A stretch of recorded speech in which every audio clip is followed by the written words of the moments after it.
It was a crisp autumn evening, the kind that makes you feel like time itself has slowed down. I had just finished my last shift at the small-town diner, wiping down tables and preparing to head home. The sun had set hours ago, and the moon hung high in the sky, casting an eerie glow over the rural roads that stretched out like veins across the landscape. I lived in a house on the outskirts of the town, far from the bustle of the main streets, tucked away near the woods. To get home, I always took Black Hollow Road. It wasn't the shortest route, but it was the most peaceful, or at least that's how I used to think. On this particular night, though, I felt a nagging sense of unease as I pulled out of the diner's parking lot. The wind had picked up, rustling the leaves on the trees, and there was a chill in the air that made the hairs on the back of my neck stand up.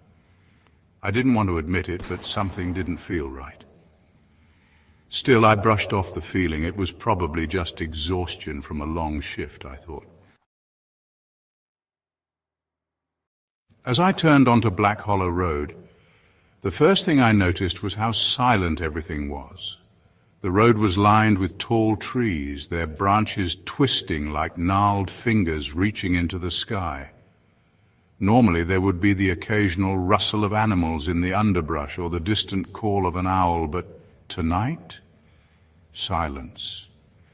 Complete oppressive silence. I drove slowly, my headlights illuminating the winding path ahead. I had driven this road hundreds of times before, but tonight the shadows seemed deeper, the night darker. A low fog had begun to roll in, creeping along the ground like a living thing, obscuring the road ahead. I gripped the steering wheel a little tighter. Then I saw it, a flicker of movement at the edge of the trees.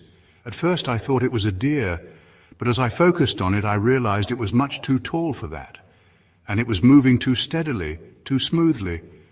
I froze for a moment, watching. There, in the fog, was a figure, a man on horseback. The rider was cloaked in a dark flowing cape, his face obscured by the shadows. His horse was a massive black beast, its coat almost blending with the night itself. The rider seemed to glide across the road, moving with a strange, unnatural grace. There was something wrong about it. My instinct screamed at me to turn around, to drive back to town, but something kept me there, my eyes glued to the figure. As I watched, the rider slowed his horse, stopping just at the edge of the road. I could hear the soft snort of the horse, the only sound breaking the stillness of the night. My heart was pounding in my chest, but I couldn't move. The rider turned his head slowly, his face still hidden in the darkness. I could feel his gaze piercing through the fog and the night, locking onto me. And then I heard it. A low, guttural whisper carried on the wind. "Leave this road or suffer the consequences." The words sent a cold shiver down my spine. I wanted to scream, to shout for help, but my voice was caught in my throat. It felt as though the air itself had thickened, making it impossible to breathe. I didn't know what to do. Should I drive away? Should I call for help? But before I could make a decision, the rider spurred his horse into motion, and the horse leapt forward with a terrifying speed. I slammed my foot onto the gas pedal, the engine roaring to life as I sped down the road, my heart racing.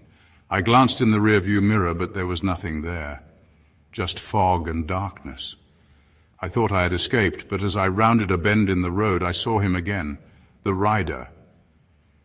He was ahead of me now, his horse standing in the middle of the road, blocking my path.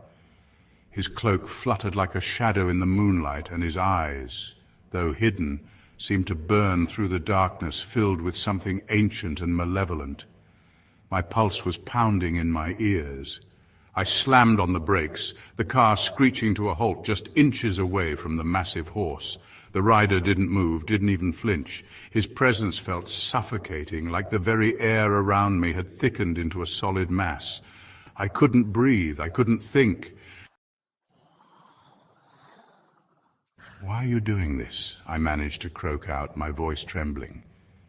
The rider said nothing. He simply raised his hand slowly, pointing at me, and then In a voice that seemed to echo from some dark, forgotten place, he spoke again. "Because you trespassed, and now you will pay." With that, he turned his horse sharply, the beast galloping off into the mist, vanishing as quickly as he had appeared. I sat there for a moment, paralyzed with fear. The road was silent once more, my headlights cut through the fog, but there was no sign of the rider, no sign of his horse. I slowly, shakily put the car back into gear and continued down the road, not daring to look back. I didn't know what had just happened or if I had imagined it all, but my gut told me otherwise. There was something very real, something very old and dangerous lurking in the depths of Black Hollow Road. The next day I told a few of my friends about the incident, but none of them seemed to believe me. They laughed it off as a trick of the mind, a product of fatigue or too many horror movies. But deep down I knew what I had seen. I wasn't crazy. That rider, he was real. Over the next few weeks I began to hear stories from others who had driven along Black Hollow Road. They spoke of a figure on horseback, a man cloaked in darkness, a rider who would appear without warning and vanish just as quickly, leaving a sense of dread and fear in his wake. Some said it was a ghost from the past. Others believed it was an omen. But one thing was certain. Anyone who encountered the ghost rider of Black Hollow Road never left the same. I avoided that road for months after that night. I drove the long way around, taking the safer, more well-lit paths through town.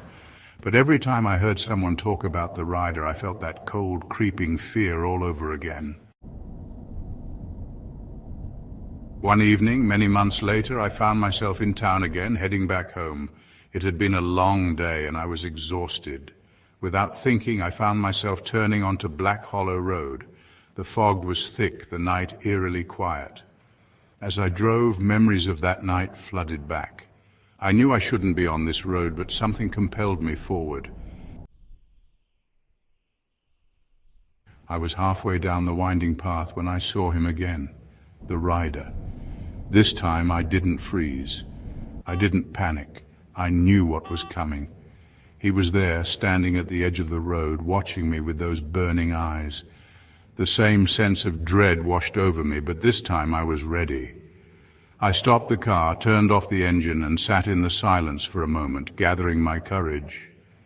The rider slowly began to move, his horse stepping into the light of my headlights.